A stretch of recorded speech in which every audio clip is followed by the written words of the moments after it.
સર્વપ્રથમ પરમેશ્વરનો આભાર માનીએ છીએ. પિતા, પુત્ર, પવિત્ર આત્મા ત્રિએક દેવ આપણી મધ્ય છે. આપણે ઈશ્વરનો આભાર માનીએ છીએ. બાળક સાહેબ માટે આપણે પરમેશ્વરનો આભાર માનીએ છીએ. આપણે મધ્ય છીએ અને તમે બધા આવ્યા છો એટલે માટે પરમેશ્વરનો આભાર માનીએ છીએ. અત્યારે આપણે બાઇબલમાંથી એફએસસીનો પત્રની અંદર 6 અધ્યાય અને 14, 15, 16 આપણે વાંચીશું. માટે સત્યથી તમારી કમર બાંધીને તથા ન્યાયપણાનું બખ્તર પહેરીને તથા શાંતિની સુવાર્તાની તૈયારૂપી જોડા પહેરીને ઊભા રહો. સર ઉપરાંત વિશ્વાસની ઢાલ ધારણ કરો, જેથી તમે દુષ્ટના પડતા ભાલા હોલવી શકશો. વળી તારનો ટોપ પહેરો તથા આત્માની તલવાર જે દેવનું વચન છે તે લો. પ્રાર્થના કરીએ. Thank you lord, thank you Jesus, hallelujah. સ્વર્ગીય પિતા પરમેશ્વર, અમે તમારો પુષ્કળ આભાર માનીએ છીએ. પિતા, અમે તમારી સ્તુતિ કરીએ છીએ કે તમે આજનો દિવસ તમારા જીવનમાં આપ્યું. સવારથી અત્યાર સુધી તમારી કૃપા આપી અને પ્રભુ તમારી ઓર્ડર, તમારી ઈચ્છાથી પ્રભુજી આ રાત્રિ સમય પ્રભુજી આત્મિક જાગૃતિની મિટિંગો દ્વારા અમે બધા પ્રભુએ ભેગા થઈ શક્યા છે. ખુલ્લા આકાશ નીચે પ્રભુ મેં તમારા ચરણોમાં નમ્યા છે. રાજાઓના રાજા અને પ્રભુઓના પ્રભુ, દેવાના દેવ, તમે મારી મધ્ય છો પ્રભુ. અમે આભાર માનીએ છીએ, તમે સ્તુતિ કરીએ છીએ. તમારું વચન કે છે જ્યાં 2 કે 3 મારે નામે ભેગા થશે તેના બધું હાજર થઈશ. પ્રભુ ઈસુ ખ્રિસ્ત તમારી હાજરી અત્યારે અમારી મધ્ય છે પ્રભુ. એના માટે મેં તમારો આભાર માનતા, તમારી સ્તુતિ કરતા પ્રભુજી. આ પિતા મીટિંગની શરૂઆત એ સંગતને પ્રભુ, પિતા, પુત્ર, પવિત્ર આત્મા ત્રિએક દેવ તમારા હાથમાં મેં સોંપે છે. શરૂઆતથી અંત સુધી આ મીટિંગને અમે તમારા હાથોમાં સમર્પણ કરીએ છીએ. શરૂઆતથી દેવના આત્મા, પવિત્ર આત્મા દેવ તમે લીડ કરો, તમે દોરો અને પ્રભુ સ્તુતિ આરાધનામાં, પ્રાર્થનામાં, વચનમાં દેવ પ્રભુ તમે ગવાય કરો અને પ્રભુ શરૂઆતથી અંત સુધી તમારી હાજરીનો અમે બધા અનુભવ કરી શકે. પ્રભુજી, અમે ખાલી આવ્યા પણ કોઈ ખાલી ના જાય. પ્રભુજી, આજે પ્રભુ આત્માની જાગૃતિને માટે અમે ભેગા થયા છે. હા, તો પ્રભુ એ આત્મિક જાગૃતિ વ્યક્તિગત એકના જીવનમાં ઉતરી આવે, કેમ કે પ્રભુજી અમારા આત્માઓને તૈયાર રાખવાનું છે. હા પિતા, તમે અમને લેવા માટે આવી રહ્યા છો ત્યારે પ્રભુજી એવી કન્યા, એવી મડલી, એવી દુલ્હનને લેવા આવશો જે ડાઘ અને કરચલી વગરની હશે. પ્રભુ, શરીર તો નાશવંત છે પણ પરમેશ્વર તમારી ઈચ્છા છે કે કોઈની આત્મા નાશમાં ના જાય.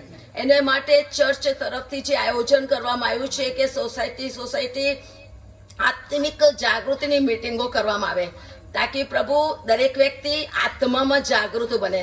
ઓર એટલે માટે પ્રભુજી અમને આત્મામાં આજે તમે જાગૃત કરો. અમારા તેલ ખૂટી ના જાય, અમારા દીવા હોલવાઈ ના જાય અને સતત સળગતા રહીએ અને અંત સુધી અમે ટકી શકે એ રીતે જીવન જીવવાને માટે અમારી સહાય મદદ કરો. આ મિટિંગને ફરી અમે તમારા હાથમાં સોંપે છે. આશીર્વાદિત કરો અને બાપ તમે મહિમા પામો. ઈશ્વરના નામમાં માગીએ છીએ, આમીન. ખાસ ભજન સંગ્રહમાંથી ગીત. માથીની લખેલી સુવાર્તા 5મો અધ્યાય તેની 9 થી 12મી કલમ. સલાહ કરાવનારાઓને ધન્ય છે, કેમ કે તેઓ દેવના દીકરા કહેવાશે. ન્યાયપણાને લીધે જેઓની સતાવણી કરાય છે તેઓને ધન્ય છે, કેમ કે આકાશનું રાજ્ય તેઓનું છે. જ્યારે લોક તમારી નિંદા કરશે ને પૂઠે લાગશે ને મારે લીધે તમારી વિરુદ્ધ તરેની ભૂંડી વાત અસત્યતાથી કહેશે, ત્યારે તમને ધન્ય છે. તમે આનંદ કરો તથા ઘણા હરખાઓ, કેમ કે આકાશમાં તમારો બદલો મોટો છે. કેમ કે તમારી અગાઉના પ્રબોધકોની પૂઠે તેઓ એમ જ લાગ્યા હતા. પ્રભુ તમારા વાંચેલા વચન આશીષ. કેમ કે આપણો દેવ સ્તુતિને યોગ્ય, આદરને યોગ્ય અને મહિમાને યોગ્ય છે. એમવાઈફના જુવાનોને માટે અમે અત્યારે ઈશ્વરનું પૂરા હૃદયથી આભાર માનીએ છીએ કે જુવાનીનો સમય પરમેશ્વરની આરાધનાને માટે દરરોજ એ લોકો આવે છે અને 1-2 દિવસ માટે નહીં પણ 40 દિવસ સુધી એ લોકો આવવાના છે. એટલે માટે જુવાનધનને માટે આપણે ઈશ્વરનો આભાર માનીએ છીએ કે દેવે તમને પસંદ કર્યા છે અને તાલંતો વરદાનો આપ્યા છે માટે આભાર. ઓર મહાન પરમેશ્વર અત્યારે આપણે મધ્ય છે. રાજાઓનો રાજા અને પ્રભુની આપણે આરાધના કરીએ છીએ. ઓર એ સમય આરાધનાનું છે તો આપણે બધા ઊભા થઈને આ જુવાનો સાથે આરાધનામાં ખોવાઈ જઈએ, કેમ કે સ્તુતિ આરાધના ઉપર જાય છે ત્યારે આશીર્વાદ આપે છે. આરાધનામાં છુટકારો છે, આરાધનામાં શાંતિ છે, આરાધનામાં આશીર્વાદ છે અને સ્વર્ગની અંદર લાખો હજારો દૂતો નિરંતર આરાધના જ કરે છે. એ હજારો લાખો દૂતો, 4 પ્રાણીઓ છે, 24 વડીલો છે, સરાફો છે, પોતાના પંખો 2 પંખોથી મુખને ઢાંકે છે, 2 પંખોથી ઉડે છે, 2 પગ ઢાંકે છે ઓર ઉડતા એકબીજાને કહે છે કે પવિત્ર પવિત્ર પવિત્ર છે. એવા દેવને આવો આપણે બધા ભેગા થઈને પરમેશ્વરની આરાધના કરે ઓર આરાધના પરમેશ્વરને માન્ય થાય. આવો આપણે પોતાના પગો પર ઉભા થઈએ, જુવાનોની સાથે આપણે આરાધનામાં ખોવાઈએ. દેવના હાથમાં આપણે મધ્ય છે.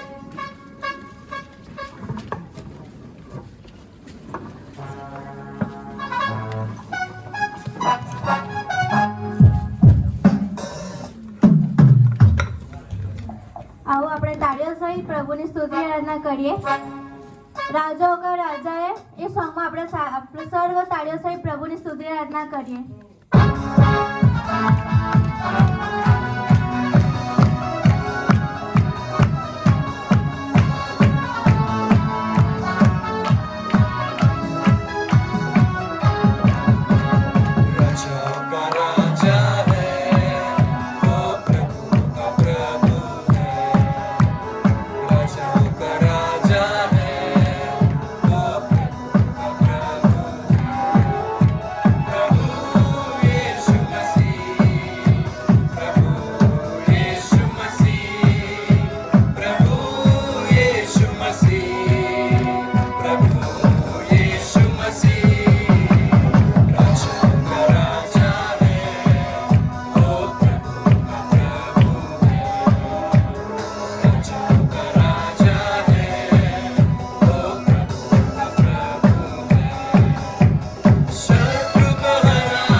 પ્રભુની સામે તો આપણે આપણા પાપોને કબૂલ કરી રહ્યા છે, પણ પછી આવનારા દિવસોમાં આપણે એ જ પાપ ફરી કરીએ છીએ. તો આપણે પ્રભુની સાથે આજે પ્રાર્થના ગીતમાં જોડે અને વાત કરીએ અને પ્રભુએ આપણી માટે જે લોહી પીવડાવ્યું છે તે લોહીને આપણે યાદ કરીએ અને આપણે ગીતમાં જોડાઈએ તેરા લહુ બડા કિંમતી હૈ.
વેવડાવ્યું છે.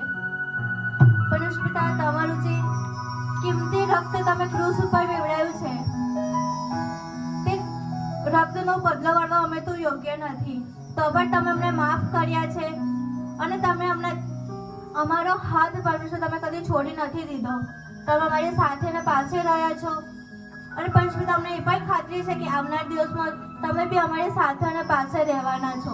તમે અમને ઘણા આશીર્વાદો આપ્યા છે પરમેશ્વર પિતા, તે અમે આશીર્વાદો મેળવીને ભૂલી જાય છે કે પરમેશ્વર એ આશીર્વાદ પૂરા પાડનાર તમે જ છો પરમેશ્વર પિતા.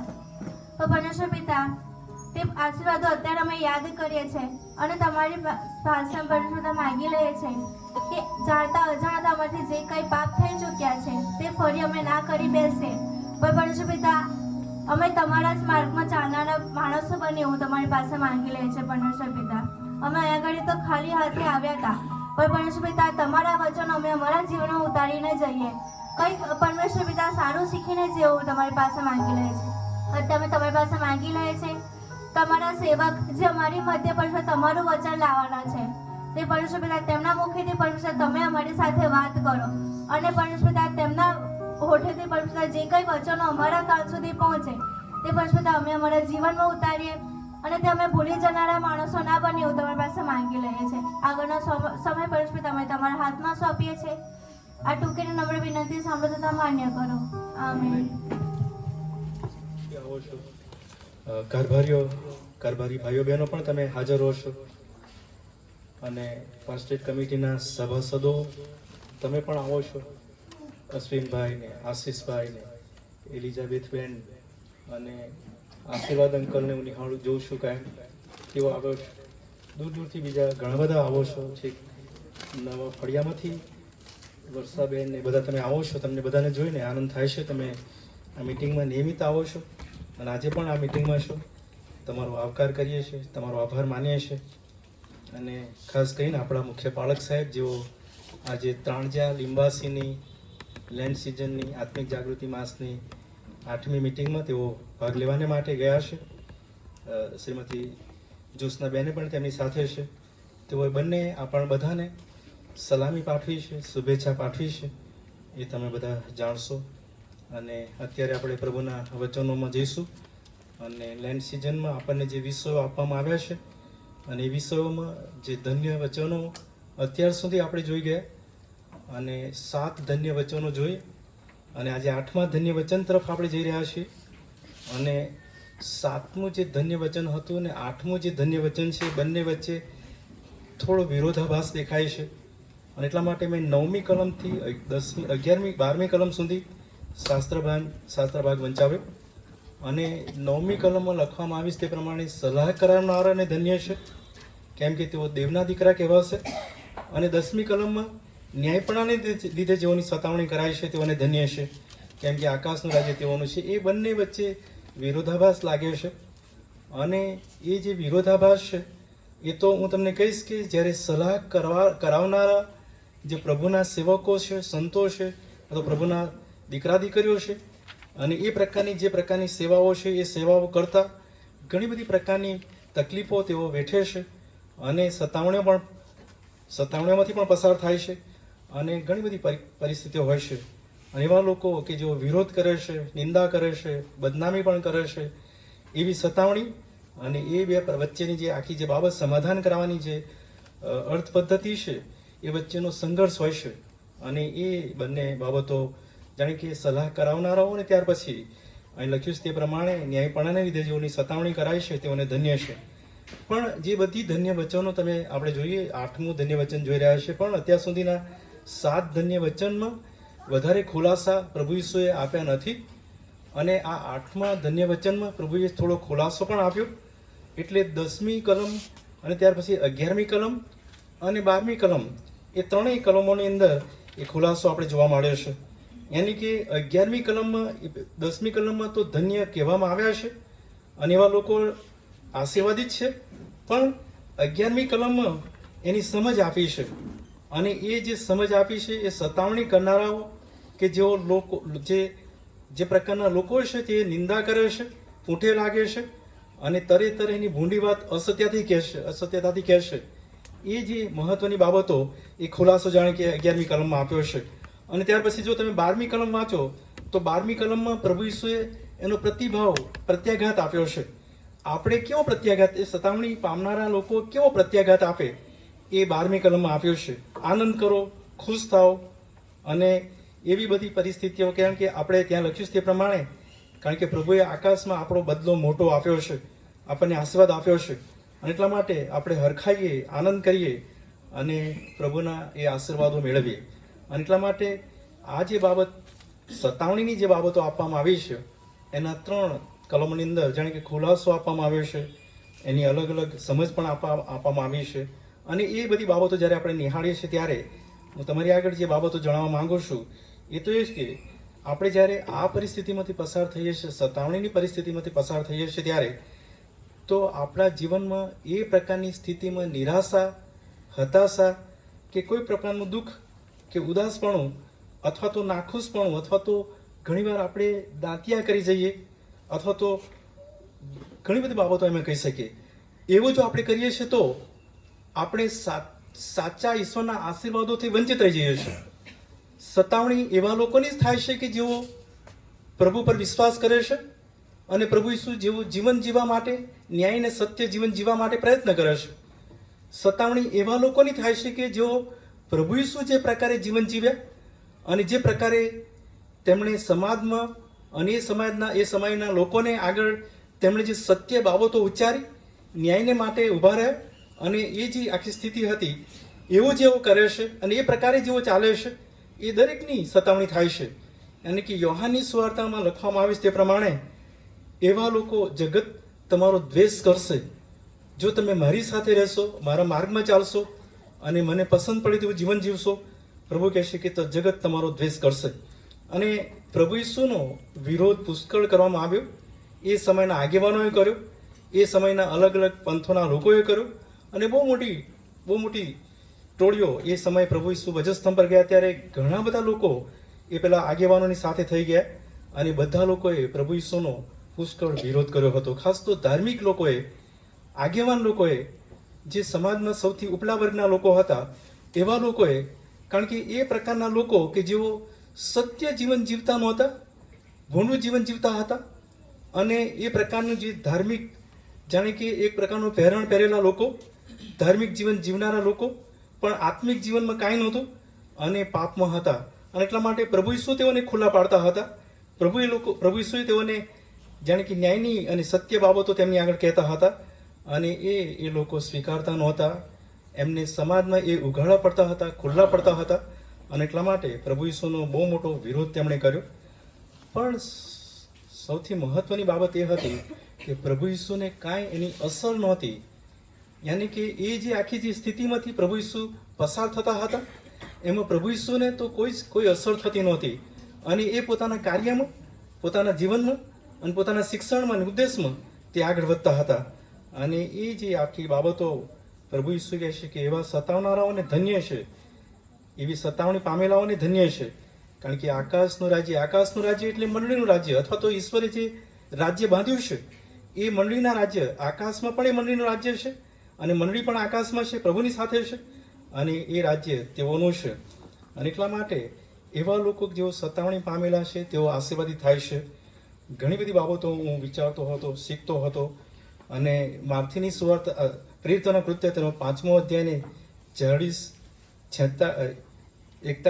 થી 41 કલમોની અંદર યાજકો અને ફરોશીઓ અને શાસ્ત્રીઓ અને શિષ્યોને બોલાવીને તેઓને મારે છે, તેઓની સાથે ખરાબ વર્તન કરે છે. તેમ છતાંય શિષ્યો એ પ્રભુ ઈસુના નામની ખાતર અપમાન પામતા જે પરિસ્થિતિમાંથી એ લોકો પસાર થયા તે હરખાતા પોતાના ઘરે ગયા, એવું ત્યાં લખવામાં આવ્યું છે. યાની કે પ્રભુ ઈસુની સુવાર્તા અને પ્રભુ ઈસુની સાક્ષી આપતા એમને જે સતાવવામાં આવ્યા, એમને જે માર મારવામાં આવ્યો, એ આગેવાનોએ જે મારવામાં આવ્યો, એ બધાના કારણે પણ તે લોકો હરખાતા હતા, આનંદ કરતા હતા, અને એવી સ્થિતિમાં એ લોકોને કોઈ અપમાન જેવું લાગતું નહોતું, અને એ પવિત્ર આત્માથી એ લોકો એ પ્રકારે વધારે ને વધારે પ્રભુમાં વિશ્વાસમાં બળવાન થતા હતા. પ્રેરિતોના કૃત્યના 16મા અધ્યાયની 19મી કલમથી 26મી કલમમાં એક બહુ મોટો બનાવ છે, અને ત્યાં પાઉલ ને સિલાસને મકદુનિયા પ્રાંતના ફિલિપી શહેરમાં તેમને પકડવામાં આવ્યા છે અને તેમને ઘસડતા તેમને કેદખાનામાં લઈ જવામાં આવ્યા, તેમને કેદખાનામાં પૂરવામાં આવ્યા અને ત્યાં તેમના શરીરો ઉઘાડા કરીને કપડાં કાઢીને એમના બરડાઓમાં ફટકાનો માર મારવામાં આવ્યો અને ત્યાં લખવામાં આવ્યું છે તે પ્રમાણે એ અંધારી કોટડીમાં તેમને અંદર કેદખાનામાં એમના પગ હેડમાં નાખીને તેમને ત્યાં કેદખાનામાં પૂરવામાં આવ્યા. છતાંય પણ ત્યાં લખ્યું છે તે પ્રમાણે એ લોકો ત્યાં રાત્રે મધરાતે પ્રભુની સ્તુતિ કરતા હતા, સ્તોત્ર ગાતા હતા અને પ્રાર્થનાઓ કરતા હતા. યાની કે એમને એટલી બધી દુઃખદ સ્થિતિમાં હોવા છતાંય આનંદ હતો. એમની સતાવણીમાં એ લોકોને કાંઈ અસર થતી નથી. એમના શરીરમાં ઘણો માર મારવામાં આવેલો, એ ઘસડાતા લઈ જવામાં આવેલા છોલાયા હશે, લોહી નીકળ્યું હશે, ઘણું બધું અપમાન, ઘણો બધો માર, એ બધું હોવા છતાંય એ લોકો મધ્યરાત્રિએ ત્યાં લખ્યું છે તે પ્રમાણે આનંદ કરતા હતા, એ લોકો સ્તોત્રો ગાતા હતા, પ્રાર્થનાઓ કરતા હતા અને એ જે બધી બાબતો હતી એ ખરેખર બહુ મોટો પડકાર આપી જાય છે. તમે આનંદ કરો, તમે ખુશ થાઓ.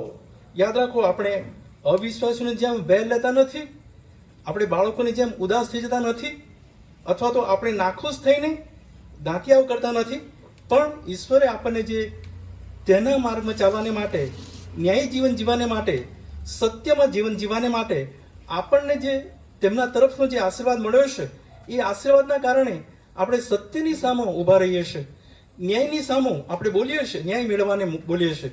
અને ત્યારે એ પ્રકારની સ્થિતિ, જે ભૂંડું જીવન જીવનારા, જે અંધકારમાં જેવો રહેનારા લોકો એ પસંદ કરતા નથી. એવા લોકો ખુલ્લા પડે છે, ઉઘાડા પડે છે, તેવા લોકો વિરોધ કરે છે. અને એટલા માટે જ્યાં જ્યાં વિરોધ કરવામાં આવ્યો છે ત્યાં એ બધી જ પ્રકારની સ્થિતિ આપણે જોઈએ છે. અને એ પ્રકારની સ્થિતિ ન્યાયને માટે, જાણે કે ઊભા રહેવું, સત્યને માટે ઊભા રહેવું, પ્રભુને માટે જે સાચું છે એ લોકોની આગળ રજૂ કરવું. અને એવું જ્યારે કરીએ છીએ ત્યારે જગતની જે ભૂંડી બાબતો છે, અશુદ્ધ બાબતો છે અને એવી ખોટી બાબતોના કારણે સતાવણીનો સામનો કરવો પડે છે. અને હું તમને કહીશ કે ન્યાય માટે જે પડકાર છે એ ઈશ્વરનું જે સત્ય આપણે જ્યારે લોકોની આગળ રજૂ કરીએ છીએ ત્યારે આપણે સતાવણી પામીએ છીએ. અને દરેક વિશ્વાસીના જીવનમાં એ પ્રકારની પરિસ્થિતિ આવશે જ ને આવશે જ. કારણ કે ઈશ્વરની સાથે જ્યારે રહેવાનું છે, પ્રભુ ઈશ્વરે આપણને જે સાચું જીવન આપ્યું છે, કારણ કે જગતની બાબતો ભૂંડી છે અને જગતમાં અંધકાર છે, જગતમાં પાપ છે અને પાપના કારણે ઈશ્વર સાથેના સંબંધમાં એ લોકો સમજી શકતા નથી. પણ જ્યારે એ લોકો સમજે છે ત્યારે એ લોકો ઈશ્વરની પાસે રડતા આવે છે અને તે લોકો ન્યાય અને સત્ય બાબતો સમજે છે. ઘણી બધી બાબતો એવી છે. દાખલા તરીકે સંગ્રહખોર લોકોની આગળ જ્યારે આપણે જઈને એવું કહીએ કે તમે સંગ્રહખોરી કરશો નહીં, તમે સંગ્રહખોર લોકો છો, તો એ લોકોને ગમતું નથી. અથવા કોઈ દારૂડિયા માણસને આપણે તમે દારૂ કેમ પીવો છો, દારૂ પીશો નહીં, એવું જ્યારે કહીએ ત્યારે એ લોકોને સારું લાગતું નથી.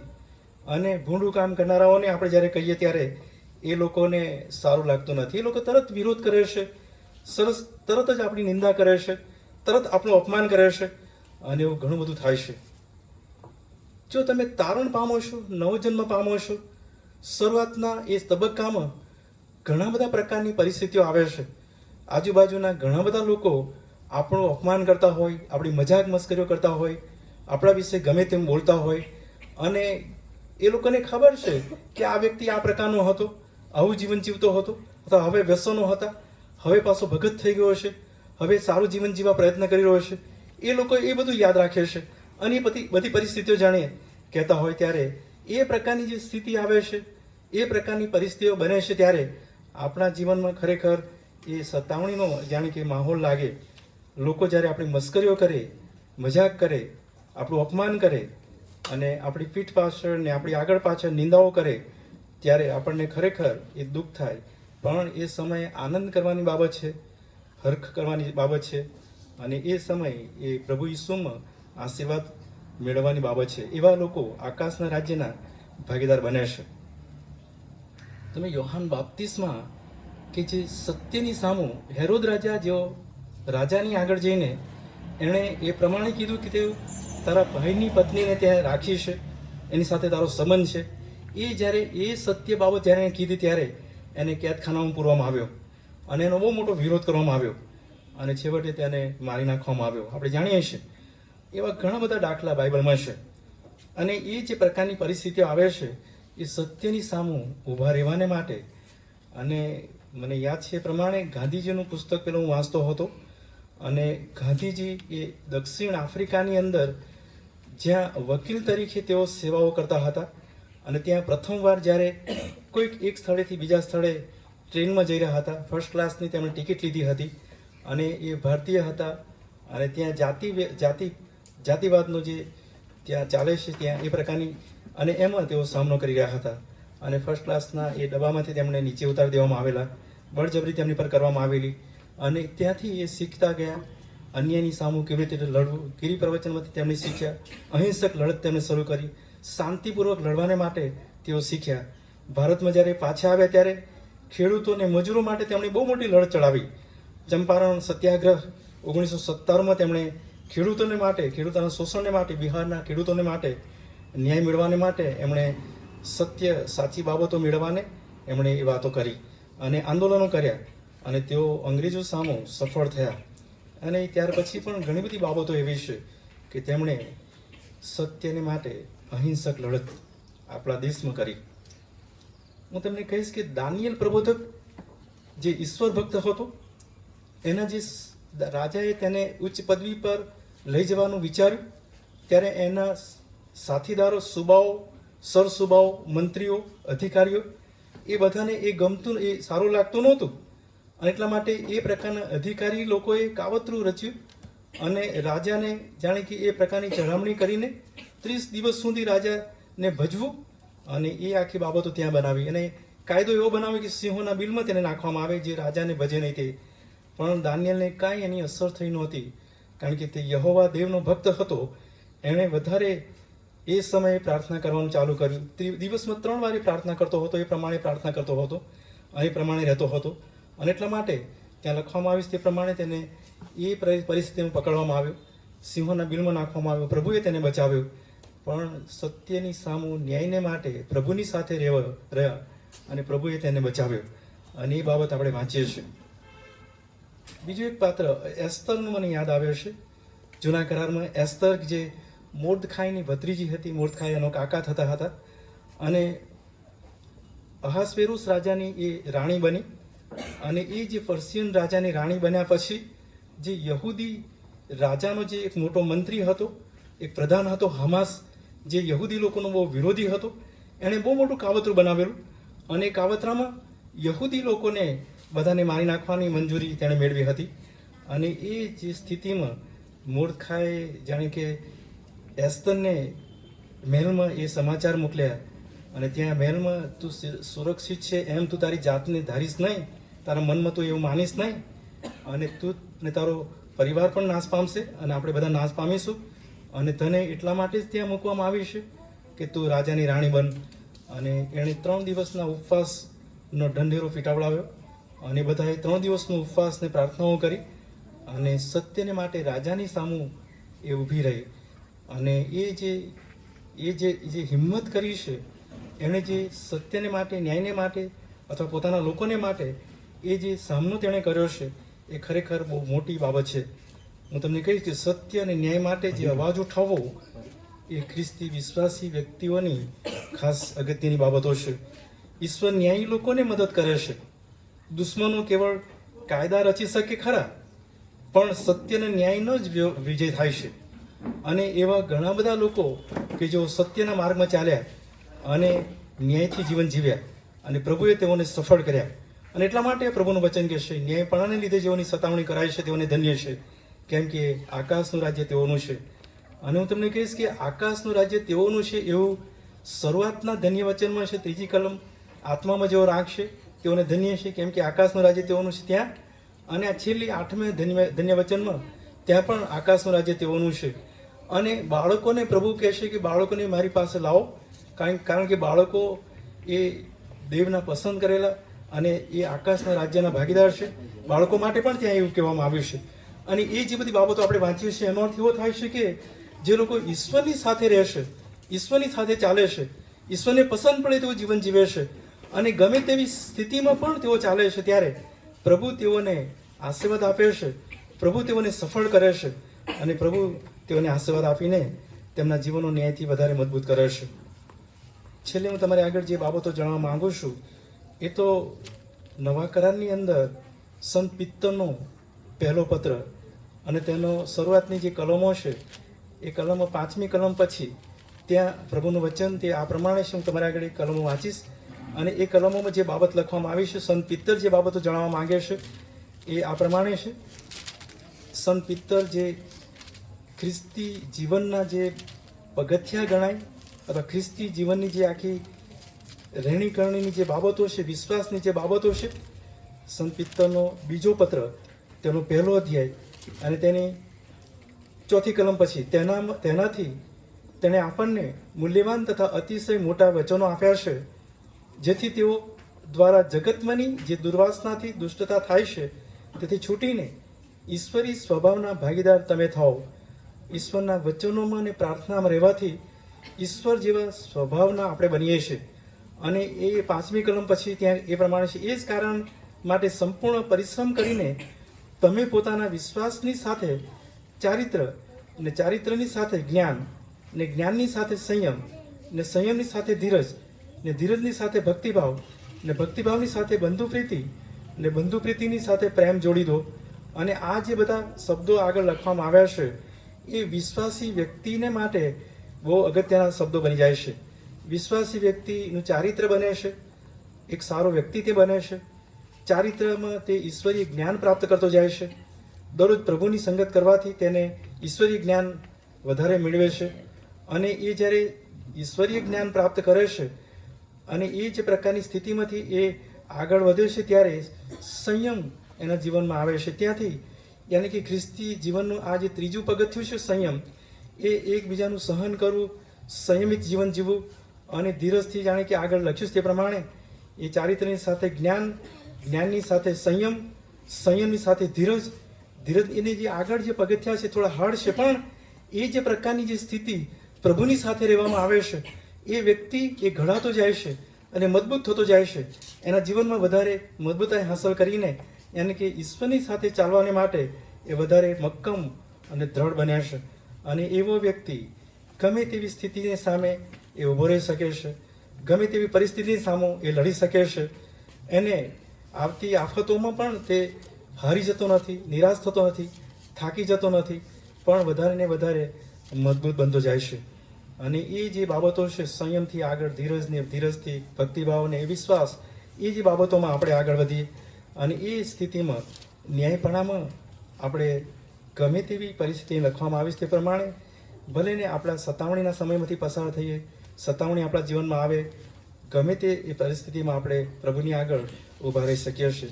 અને એવા લોકોને પ્રભુ આશીર્વાદિત કરે છે. અને એટલે છેલ્લી બાબત હું કહીને બંધ કરીશ કે આ જે પ્રકારની સતાવણી એ દરેક ખ્રિસ્તી જીવનમાં આવશે જ આવશે. એ પ્રકારની પરિસ્થિતિ દરેકે સહન કરવી જ પડશે. પણ જેઓ સંયમિત બને છે, જેઓ સહન કરે છે અને એ ન્યાયની સામું, સત્યની સામું ઊભા રહી શકે છે, તેઓને પ્રભુ આશીર્વાદ આપે છે. અને એ સાચું જીવન અને એ સાચો ઈશ્વરનો માર્ગ અને એ જીવન ભરપૂરનું જીવન અને એમાં વધારે આશીર્વાદો પ્રાપ્ત થાય છે. અને ઘણી બધી બાબતો આપણે એમાં કહી શકીએ, પણ હું તમને કહીશ કે આ પ્રકારની જે જીવન જેઓ જીવે છે તેઓ આશીર્વાદિત થાય છે. પ્રભુ તેઓને વધારે ને વધારે મજબૂતાઈભર્યું જીવન આપે છે. અને આકાશનું રાજ્ય એટલે મંડળનું રાજ્ય, મંડળનું રાજ્ય તો ખરું જ, પણ આકાશમાં દેવનું જે રાજ્ય છે તેના તેઓ ભાગીદાર બને છે, અનંત જીવનના ભાગીદારોથી રહેશે. અને એ પ્રકારે આપણા જીવનો તૈયાર થાય છે. અને એટલા માટે આવો પ્રભુની પાસે જઈએ. આપણે પ્રભુની આગળ આંખો બંધ કરીને પ્રાર્થનામાં જઈશું. આપણે પ્રાર્થના કરીએ. પવિત્ર ઈશ્વર, અમે તમારા સેવકો, સંતો, ભક્તો, દીકરા દીકરીઓ, વિશ્વાસીઓ તમારી સમક્ષ પ્રભુ અમે આવ્યા છીએ. તમે અમને જીવન આપ્યું છે, તમે અમને તારણ આપ્યું છે, નવો જન્મ આપ્યો છે. તમારા વિશ્વાસમાં તમે અમને તૈયાર કરો છો. અને એ બધી પરિસ્થિતિ જ્યારે અમારા જીવનમાંથી અમે પસાર થતા હોઈએ છીએ ત્યારે અમારી સતાવણીનો પણ સામનો કરવાનો થાય છે. અલગ અલગ પ્રકારની સતાવણી પ્રભુ અમારા જીવનમાં આવે છે, ઘરમાંથી, મંડળીમાંથી, બહારથી સુવાર્તા આપતા, સાક્ષી આપતા. પણ એ બધી સ્થિતિમાં પ્રભુ તમે અમને બળ ને હિંમત આપનાર ઈશ્વર છો. તમારું વચન કહેશે કે એવું થાય ત્યારે તમે હરખાઓ, આનંદ કરો. અને એવી સ્થિતિમાં પ્રભુ અમે તમારા લોક તરીકે તમારા તરફથી મળતો બદલો અમે પામીએ, અનંત જીવનના ભાગીદારો તરીકે તમારામાં વધારે મજબૂતાઈ હાંસલ કરીએ, તેના માટે તમારી કૃપા અમને આપો, તમારું સામર્થ્ય અમને પૂરું પાડો, અને એ બધા દ્વારા કેવળ તમારો મહિમા પ્રગટ કરતા અમે તમારામાં આગળ વધીએ તેવી કૃપા અમે માંગીએ છીએ.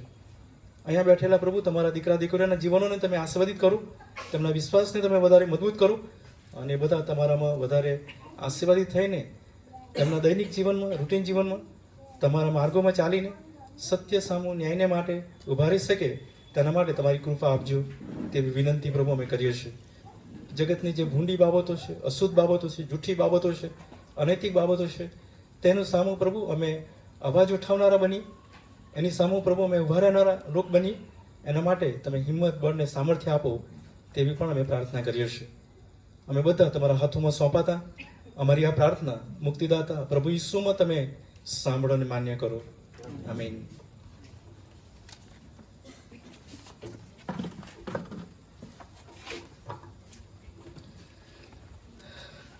બાળક સાહેબનો અત્યારે આભાર માને છે. સુંદર વચન આપ્યું. અમારા બાપ, તમારું નામ પવિત્ર બનાવો, તમારું રાજ્ય આવો, જેમ આકાશમાં તેમ પૃથ્વી પર તમારી ઈચ્છા પૂરી થાવ. દિવસની અમારી રોટલી આજ અમને આપો. જેમ અમે અમારા ઋણને માફ કર્યા છે તેમ તમે અમારા ઋણને માફ કરો. અમને પરીક્ષામાં ન લાવો, પણ ઊંડાઈથી અમારો છૂટકો કરો, કેમ કે રાજ્ય તથા પરાક્રમ તથા મહિમા સર્વકાળ સુધી તમારા છે. આમીન. અને હવે આપણા તારનાર પ્રભુ ઈસુ ખ્રિસ્તની કૃપા, ઈશ્વર પિતાનો પ્રેમ, પવિત્ર આત્માની મીઠી મધુરી, દિવ્ય અને અનુપમ સંગત આપણી સાથે, આપણા પરિવારોની સાથે, આપણી મંડળીની સાથે આજથી માણીને સદા સર્વકાળ સુધી હોજો. આમીન. 5 મિનિટ બેસજો આઈસ્ક્રીમ લેવા માટે.